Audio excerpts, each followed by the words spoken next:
Now, I want to share a story with you, and this is actually an article that I wrote over the weekend called All Wars Are Bankers' Wars. And I went in, I did a lot of research. It's posted to the front page of whatreallyhappened.com. I understand it's already gone viral. It's being reposted around the web.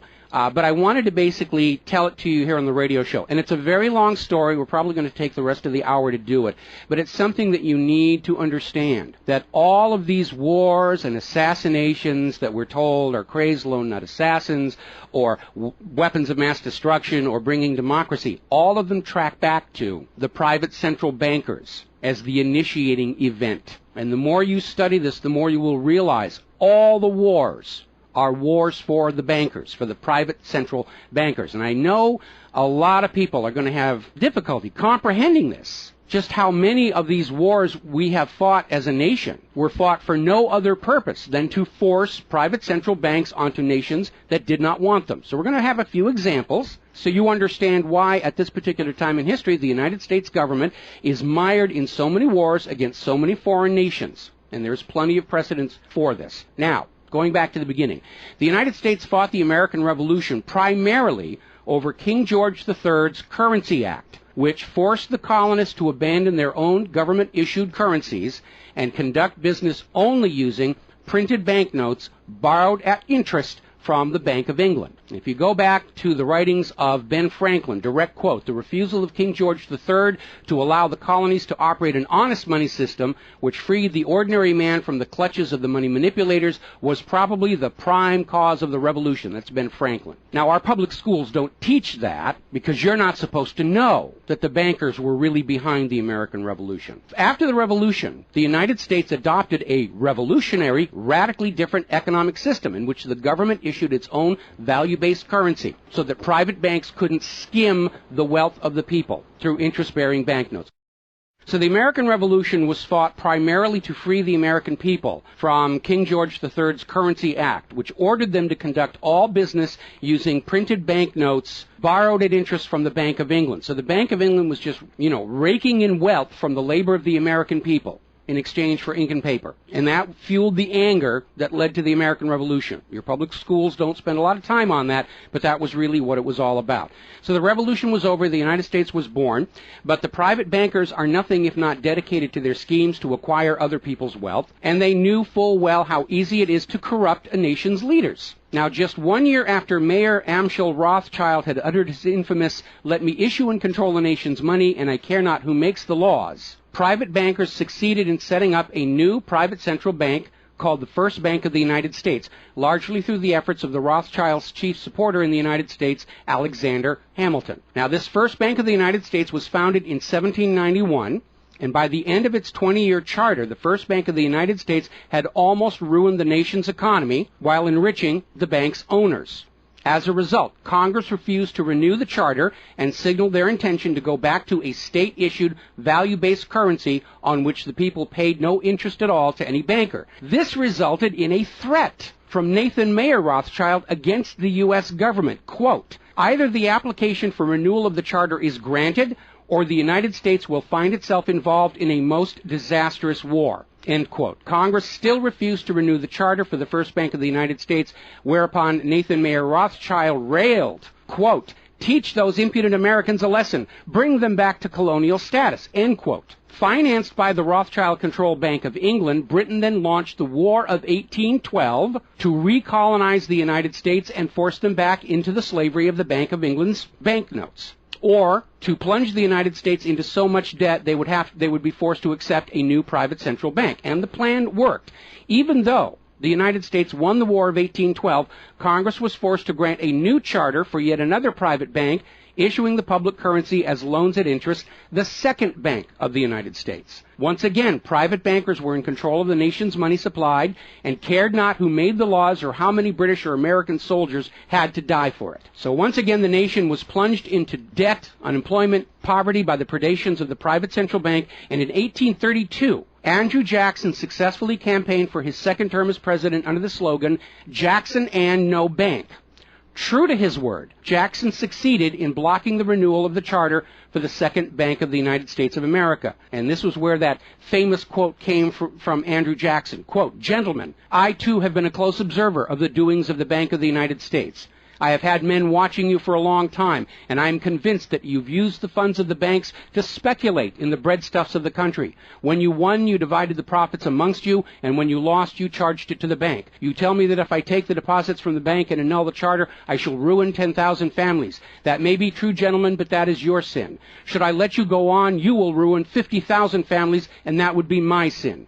You are a den of vipers and thieves. I've determined to rout you out, and by the eternal God, I will rout you out. End quote. Andrew Jackson. Shortly after the charter for the Second Bank of the United States expired, there was an assassination attempt on Andrew Jackson, and it failed when both pistols used by the assassin, Richard Lawrence, failed to fire. Later on, Lawrence explained the motive for the assassination by saying that with President Jackson dead, money would be more plenty. So it was an assassination motivated by the interests of the bankers.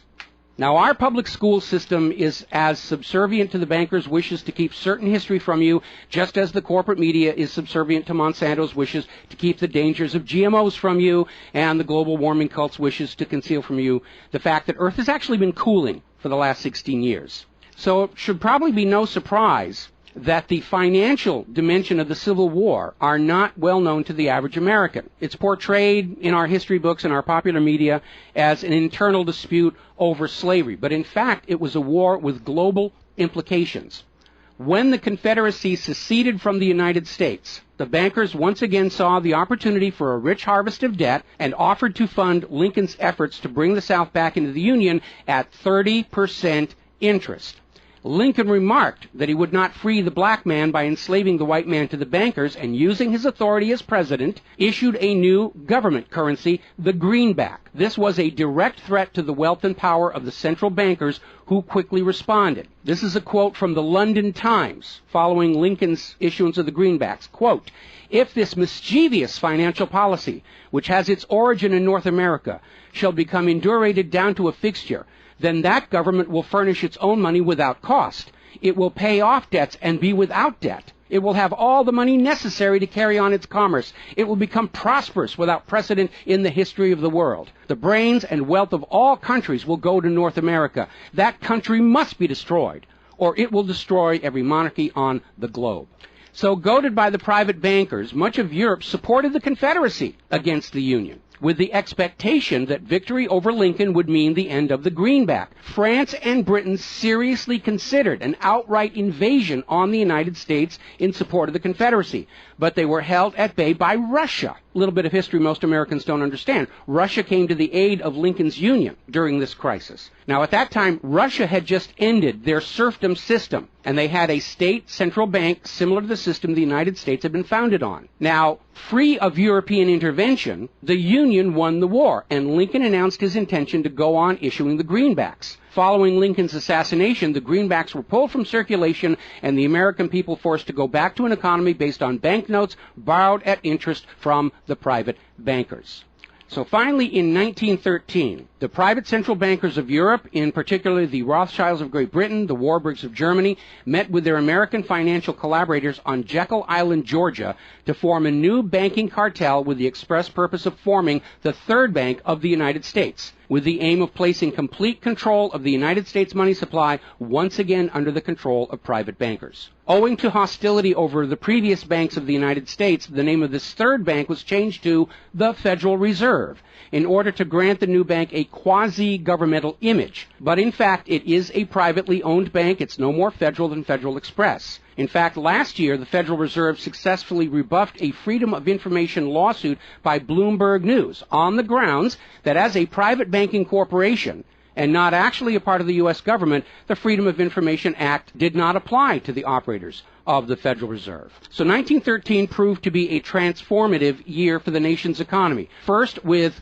Congress' passage of the 16th Income Tax Amendment and the false claim it had been ratified. Here's another direct quote. "I think if you were to go back and try and find and review the ratification for the 16th Amendment, which was the internal revenue, the income tax, I think if you went back and examined that carefully, you would find that a sufficient number of states never ratified that amendment," end quote. That's U.S. District Court Judge James C. Fox in Sullivan versus United States, 2003. Later that same year, 1913, and apparently unwilling to risk another questionable amendment, Congress passed the Federal Reserve Act over the Christmas holiday in 1913, while members of Congress opposed to the measure were at home. This was a very underhanded deal, as the Constitution explicitly vests Congress with the authority to issue the public currency, does not authorize its delegation, and thus would have required a new amendment to transfer that authority to a private bank. But pass it, Congress did, and President Woodrow Wilson signed it as he promised the bankers he would in exchange for generous campaign contributions. Now, President Wilson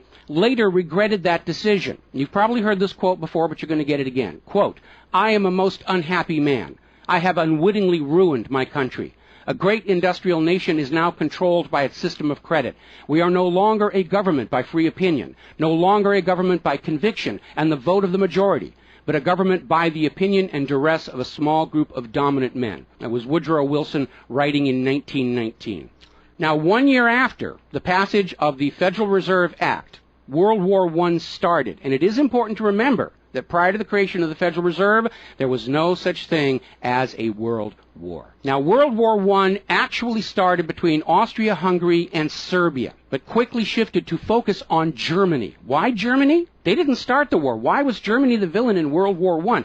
Well, the real reason was their industrial capacity was seen as an economic threat to Great Britain. Great Britain's pound was already in decline at the time because too much economic emphasis was on banking and finance, and not enough was on agricultural development, industrial development, and infrastructure. It's very much like the situation we have in the United States right now. All the financial operatives, they want to play the Wall Street games, and other parts of the economy are being neglected. We've lost a great deal of our manufacturing. We're not the agricultural exporter we used to be because everybody's over there at Wall Street playing in that giant open-air casino. Now, pre-war Germany did have a private central bank, but it was under strict control by the German government to keep inflation at reasonable levels and to make sure that all of the German economy was being properly funded, just like Putin did with their central bank about a month ago. Under government control by the German government, investment was guaranteed to internal economic development, and as a result, Germany had become a major manufacturing technological power. They were exporting products that Great Britain could not compete with. So in the media of the day, Germany was portrayed as the main opponent of World War I. And not just defeated, it was flattened. Now, following the Treaty of Versailles, Germany was ordered to pay the war costs of all the participating nations, even though Germany had not started that war. This amounted to 3 times the value of all of Germany itself. Germany's private central bank, to which the German government had gone deeply into debt to pay the cost of the wars, was allowed to break free of government control. That led to the massive inflation of the Weimar Republic, followed, permanently trapping the German people in endless debt. And money speculators were running rampant, and it led to these situations where you had literally a whole basket full of paper notes to get a loaf of bread. Now, when the Weimar Republic collapsed economically, it opened the door for the National Socialists to take power.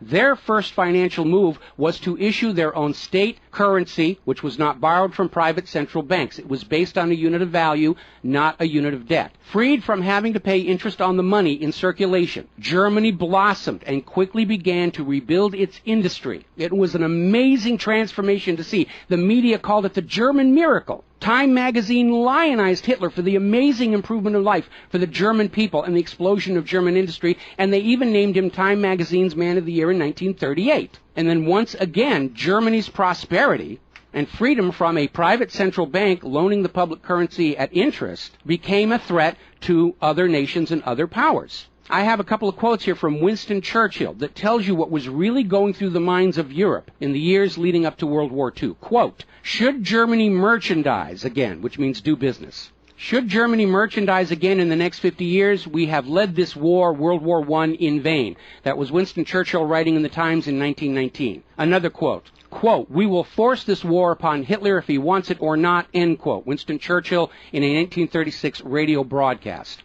Quote, "Germany becomes too powerful. We have to crush it," end quote. Winston Churchill in November 1936, speaking to U.S. General Robert Wood. Quote, "This war is an English war, and its goal is the destruction of Germany." Winston Churchill, autumn 1939 broadcast. So it was all about economics and profitability. Now, Germany's state-issued value-based currency was also a direct threat to the wealth and power of the private central banks around the world. And as early as 1933, they started to organize a global boycott against Germany to strangle this upstart ruler who thought he could run his nation without a private central bank. Now, as had been the case in World War I, Great Britain and other nations threatened by Germany's economic power looked for an excuse to go to war. And as public anger in Germany grew over the boycott, Hitler foolishly gave them that excuse. Years later, in a spirit of candor, the real reasons for the war were made clear. Quote, "The war wasn't only about abolishing fascism, but to conquer sales markets. We could have, if we had intended so, prevented this war from breaking out without doing one shot, but we didn't want to." End quote. Winston Churchill to Harry Truman, March 1946. One more quote here. Quote, "Germany's unforgivable crime before World War II was its attempt to loosen its economy out of the world trade system and to build up an independent exchange system from which the world finance couldn't profit anymore. We butchered the wrong pig." End quote. Winston Churchill writing in his book, The Second World War. Now, a little side note, we're going to actually step back in time to the years before World War II. A little bit of history a lot of Americans are still completely unaware of. And it involves a gentleman by the name of Marine Corps Major General Smedley Butler. In 1933, Wall Street bankers and financiers had bankrolled the successful rise to power of Hitler and Mussolini. Brown Brothers Harriman in New York, and they're still there. I saw them when I was there for the 9/11 anniversary. They were financing Hitler right up to the day war was declared with Germany. And these Wall Street financiers decided that a fascist dictatorship in the United States, based on the one Mussolini had in Italy, was going to be far better for their business interests than Roosevelt's New Deal, which threatened massive wealth redistribution to recapitalize the working and middle classes of America. So the Wall Street tycoons recruited General Butler to lead the overthrow of the U.S. government and install a Secretary of General Affairs who would be answerable to Wall Street and not the people, would crush social unrest and shut down all the labor unions. General Butler pretended to go along with the scheme, but then exposed the plot to Congress. So they recruited Marine Corps Major General Smedley Butler to lead this coup d'etat, because Butler was very popular with the soldiers, and his image as part of this move would help convince the military this was the right thing to do. Now, to his credit, Major General Smedley Butler, remembering his oath to the Constitution, pretended to go along with the scheme, but then exposed the plot to the United States Congress. Congress, then as now in the pocket of Wall Street bankers, refused to act. When Roosevelt learned of the planned coup, he demanded the arrest of the plotters, but the plotters simply reminded Roosevelt that if any one of them were sent to prison, their friends on Wall Street would deliberately collapse the still fragile U.S. economy and blame Roosevelt for it. So Roosevelt was unable to do anything about this attempted coup d'etat until the start of World War II, at which time he prosecuted many of the plotters under the Trading with the Enemy Act. Now, mostly it was glossed over, it was just a rumor, unfounded, it's wacko conspiracy theory, but in 1967, the congressional minutes of Smedley Butler's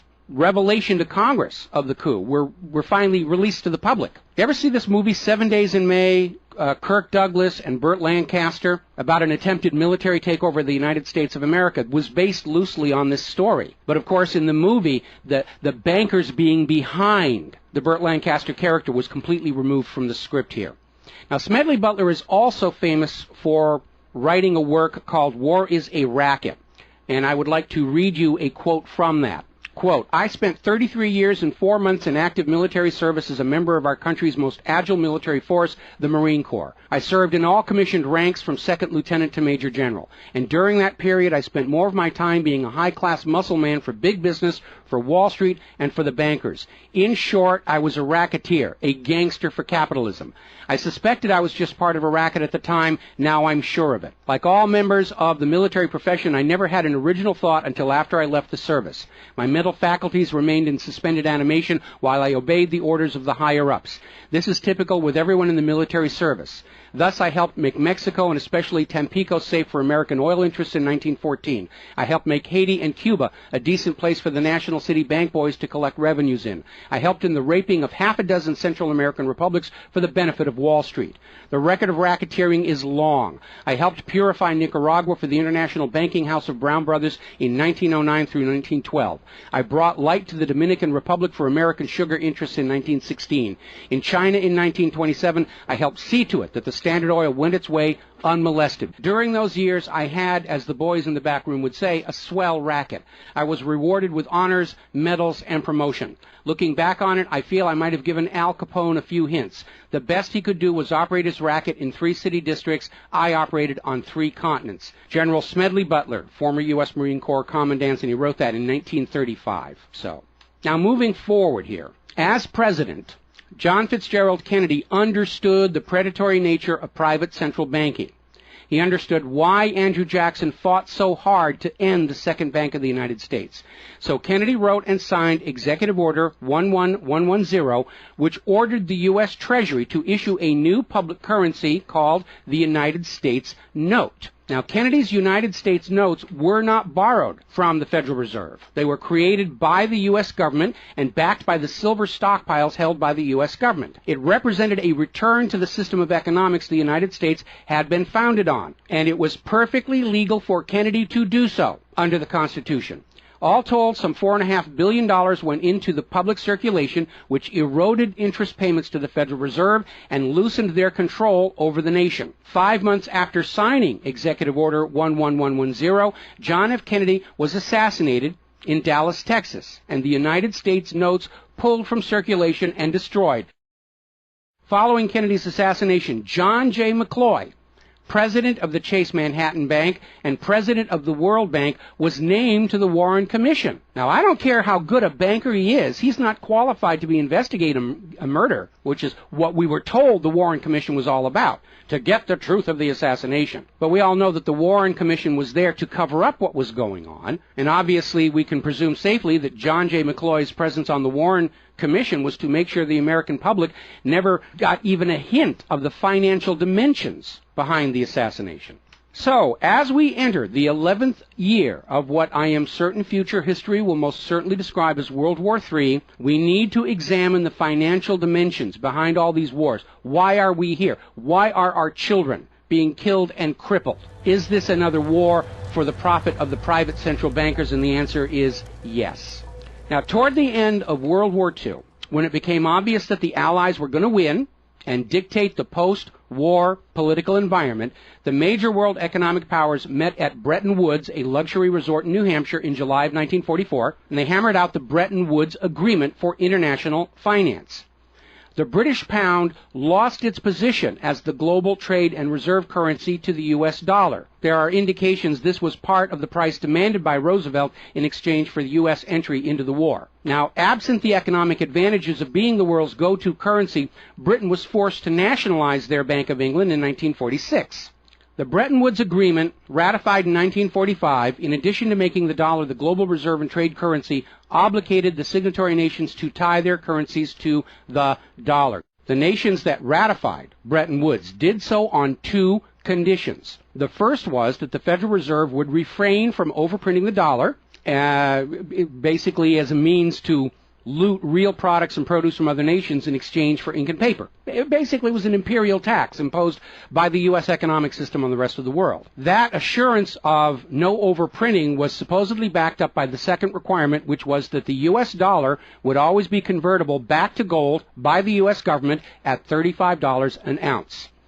Now, of course, the Federal Reserve, being a private bank and not answerable to the U.S. government, did in fact start overprinting paper dollars, which were sent to other nations around the world, and under Bretton Woods, they had to send back products and produce and raw materials at full value. And much of the perceived American prosperity of the 1950s and 60s was the result of these foreign nations having to send real raw materials, goods, produce, back to the United States in exchange for these little pieces of paper with ink all over them, because they were forced to accept these paper notes as being worth $35 per ounce of gold. Then in 1970, France started looking at this huge pile of printed paper notes sitting in their bank vaults, for which real French products like wine and cheese had been traded, and it notified the United States government that they would exercise their option under Bretton Woods to return all those paper notes for gold at the agreed-upon $35 per ounce exchange rate. The problem was the United States had nowhere near the gold to redeem all those paper notes. So on August 15, 1971, Richard Nixon temporarily, nudge, nudge, wink, wink, say no more, suspended gold convertibility of the U.S. Federal Reserve notes. This Nixon shock, as it was termed at the time, effectively ended Bretton Woods, and many global currencies started to delink from the U.S. dollar. And it created another problem, because the United States had been collateralizing their loans, money borrowed from other governments and foreign investors, with the American nation's gold reserves. And with the awareness that there wasn't enough gold to redeem all the Federal Reserve notes, lenders to the U.S. were starting to wonder, did the U.S. government have enough gold to collateralize their outstanding debts? Foreign nations began to get very nervous about the loans to the United States, and they were understandably reluctant to loan any additional money without some form of collateral. So what Richard Nixon did is he founded the environmental movement with the EPA and its various programs like wilderness zones and roadless areas and heritage rivers, wetlands, and all these other little different programs, which all took vast areas of public lands and made them off limits to the American people, who are technically the owner of all those lands. But Nixon had no concern for the environment, and the real purpose of this land grab, under the guise of the environment, was to pledge those pristine lands and their vast mineral resources as collateral on the outstanding national debt. The multitude of all these different programs was simply to conceal the scale of the land grab and collateralization of the American people's heritage. And it actually today covers almost 25% of the entire nation, is now locked up by these EPA programs and pledged as collateral on government borrowing. Now, with open lands, available lands for collateralization already in short supply, the U.S. government embarked on a new program to shore up sagging international demand for the dollar. The United States approached the world's oil-producing nations, mostly in the Middle East, and offered them a deal. In exchange for only selling their oil for dollars, the United States would guarantee the military safety of those oil-rich nations. The oil-rich nations would agree to spend and invest their U.S. paper dollars inside the United States, particularly in U.S. Treasury bonds, which would be redeemable through future generations of U.S. taxpayers. The concept was labeled the petrodollar. In effect, the United States, no longer able to back the dollar with gold, was now backing it with oil, other people's oil. And that necessity to keep control over those oil nations to prop up the dollar has dominated America's foreign policy in the region ever since. But as America's manufacturing and agriculture has declined, the oil-producing nations faced a dilemma. Like France, they've got piles and piles of these paper notes and treasury bonds piling up in their vaults, and there really wasn't all that much except real estate they wanted to buy from the United States of America. Europe's cars and aircraft were superior and less costly.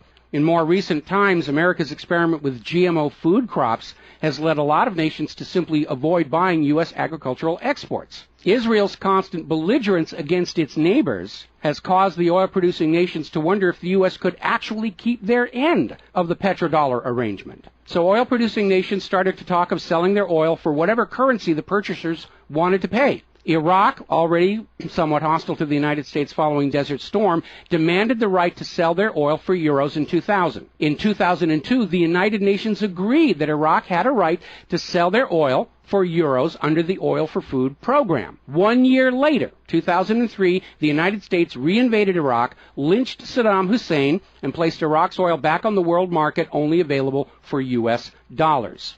Now, the clear U.S. policy shift following 9/11, away from at least attempting to appear to be an impartial broker of peace in the Mideast to one of unquestioned support for Israel's aggressions, only further eroded confidence in the petrodollar deal, and even more oil-producing nations started openly talking of trading their oil for other global currencies. So over in Libya, Muammar Gaddafi had instituted a state central bank and a value-based trade currency, the gold dinar. Gaddafi then announced that Libya's oil was for sale, but only for the gold dinar. Other African nations, seeing the rise of the gold dinar and the euro, even as the U.S. dollar continued its inflation-driven decline, flocked to the new Libyan currency for trade. This move had the potential to seriously undermine the global hegemony of the dollar. French President Nicolas Sarkozy reportedly went so far as to call Libya a threat to the financial security of the world. So the United States invaded Libya under the guise of supporting a popular rebellion. They brutally murdered Gaddafi, apparently because the object lesson of Saddam's lynching had not been enough of a message, imposed a private central bank, and returned Libya's oil output to dollars only. The gold that was supposed to be made into the gold dinars, as of the last report I could find, unaccounted for. Now, according to General Wesley Clark, the master plan for the dollarification of the world's oil nations included 7 targets: Iraq, Syria, Lebanon, Libya, Somalia, Sudan, and Iran. Venezuela, which has started selling their oil to China for the yuan, seems to be a late addition. What is notable about those original 7 nations targeted by the U.S. is that none of them are members of the Bank of International Settlements. This is the private central banker's private central bank located in Switzerland. That meant that those 7 targeted nations were deciding for themselves how to run their nation's economies rather than submitting to the international private central bankers. Now, of course, the bankers' gun sights are on Iran, which dares to have a government central bank and sell their oil for whatever currency they choose. The war agenda for Iran is, as always, to force Iran's oil to be sold only for dollars and to force them to accept a privately owned central bank. Now, you have been raised by a public school system and a media that constantly assures you that the reasons for all these wars and assassinations are many and varied. We're bringing democracy to the conquered lands. We hear that a lot when actually the U.S. hasn't. The usual result of a U.S. overthrow is the imposition of a pro-business, pro-Wall Street, pro-U.S. dictatorship. Good example, the 1953 CIA overthrow of Iran's democratically elected government of Mohammad Mossadegh and the imposition of the Shah. Or the 1973 CIA overthrow of Chile's elected government of President Salvador Allende and the imposition of the dictator Augusto Pinochet. Another one of the excuses we'll get is we have to save the people from a cruel oppressor. That's the one they're using in Syria right now. Revenge for 9/11. That was a big one going into Iraq. And then later on, President Bush was caught on video saying, no, Iraq had nothing to do with 9/11. And behind all of them, that tired, worn-out, catch-all excuse for invasion, weapons of mass destruction. Assassinations are always passed off as crazed lone nuts to obscure the real agenda. And the real agenda of the bankers is very simple. It is enslavement of the people by creation of a false sense of obligation. Now, that obligation is false because the private central banking system by design creates more debt than money with which to pay the debt. There is no way out the way it's set up. It's impossible to escape as long as you're playing by their rules. And you need to understand, private central banking is not science. It is a religion. It's a set of arbitrary rules created to benefit the priesthood, meaning the bankers, and it is supported only because people believe this is the way it's supposed to be.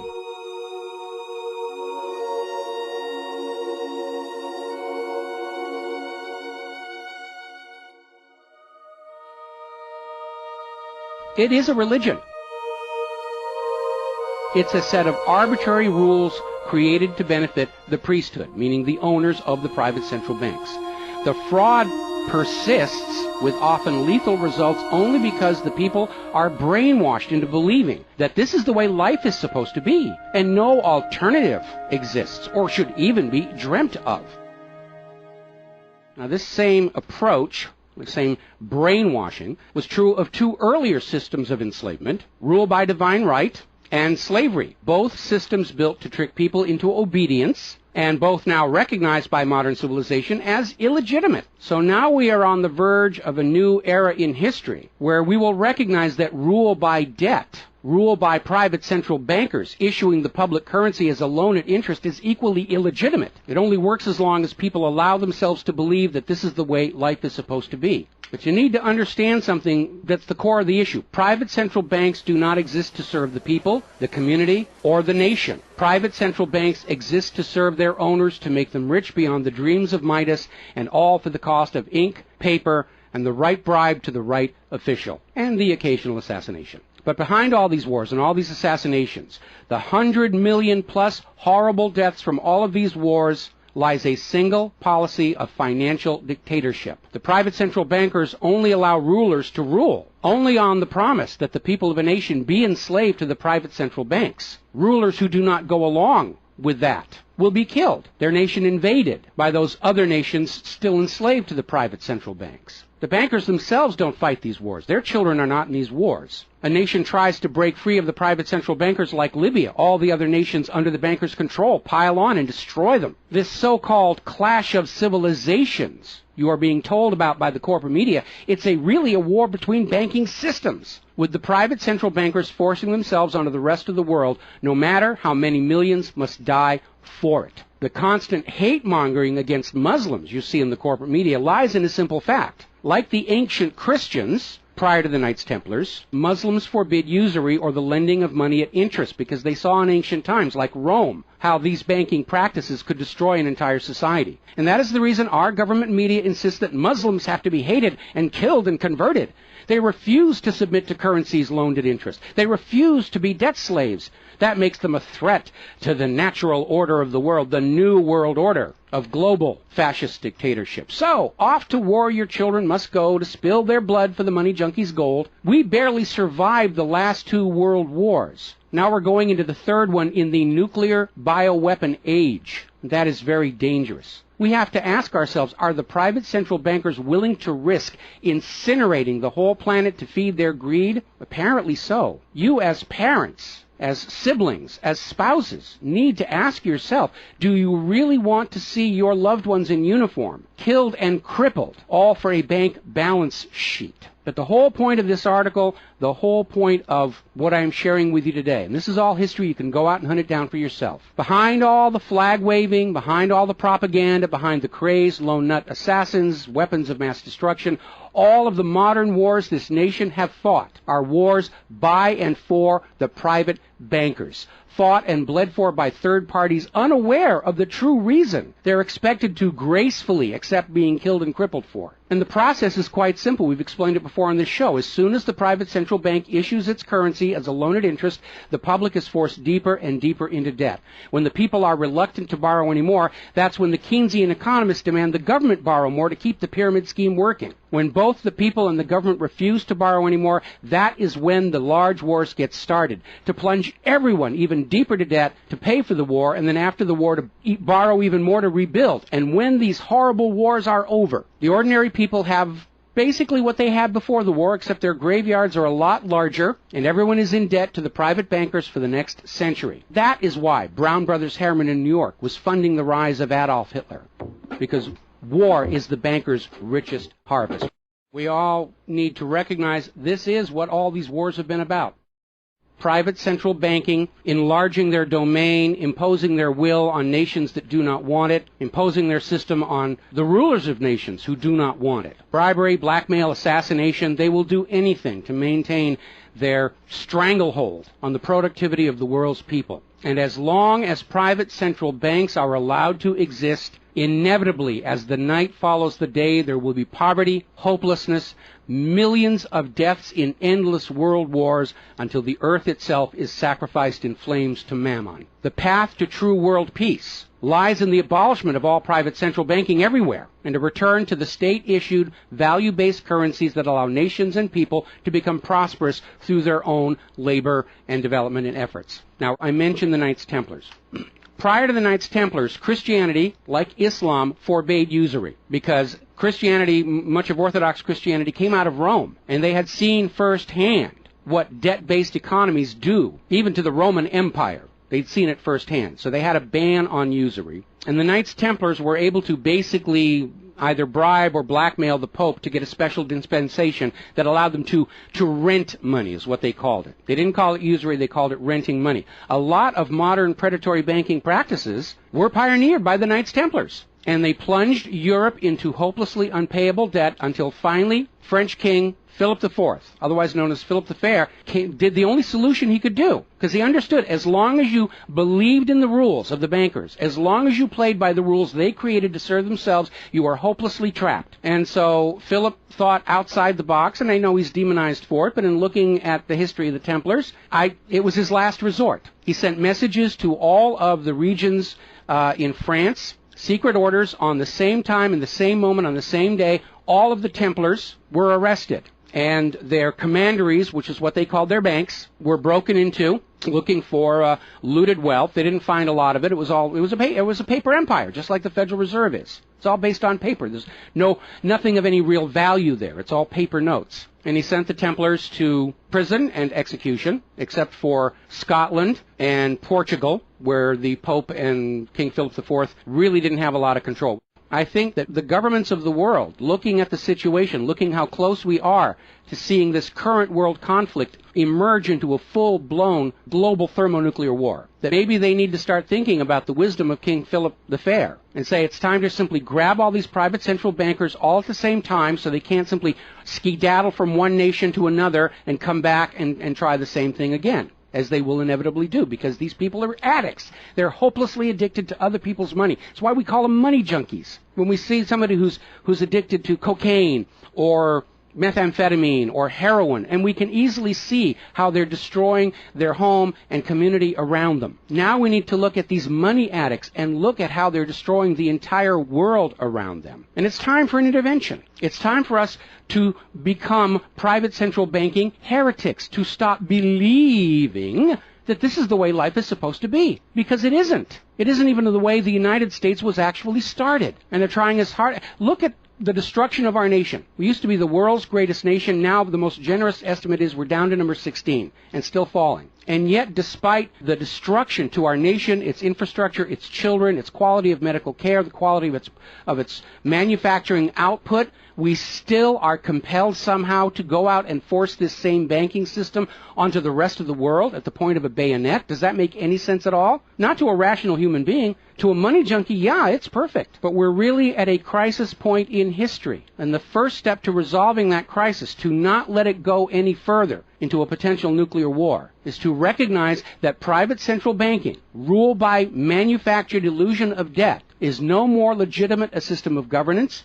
than rule by divine right or rule by slavery. We all need to recognize the true cause of all the pain and suffering and wars. It's not the terrorists, it's not Al-Qaeda. These are just distractions and set pieces put in front of your eyes so you can't see the very clear pattern behind much of modern human history. It's a war of banking systems, with the predatory private central banks seeking to eradicate any nation and any ruler that would dare try and operate their economy outside the control of the private central bankers. That's the real cause for the war. Is it something you're willing to fight and die for, to support these private central bankers? Is it something you're willing to let your sons and daughters and brothers and sisters be blown to bloody bits for, so the money junkies can have their latest fix, just a little tiny bit more gold or a little larger number on the bottom of that brokerage statement, so they can have today's thrill, their fix of money that is bought with the blood of your children? I don't think so. But the time has come to point out what really is the cause of all causes behind all the wars and suffering